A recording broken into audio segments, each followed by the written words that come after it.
In this video, I'm going to show you how many logins YouTube TV allows and how you can manage them for your household. YouTube TV is designed with families in mind, offering up to 6 individual user profiles per account. Each profile has its own personalized settings, including watch history, recommendations, and cloud DVR recordings. This means that up to 6 people can use the same YouTube TV subscription while maintaining their own unique experience. Additionally, YouTube TV allows 3 simultaneous streams on the standard plan, meaning 3 people can watch live or recorded content at the same time on different devices. If you need more streams, you can add the Unlimited Screens upgrade for an additional fee, which removes the limit on simultaneous streams.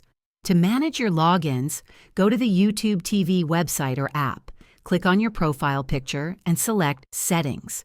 From there, navigate to Membership and choose Manage Members to view or edit the users on your account. Keep in mind that all users must be part of the same household, as YouTube TV enforces location-based restrictions to prevent account sharing outside the home. And that's all there is to it. If this video helped you understand how many YouTube TV logins you can have, please give it a thumbs up and subscribe to the channel for more helpful tutorials. Thanks for watching.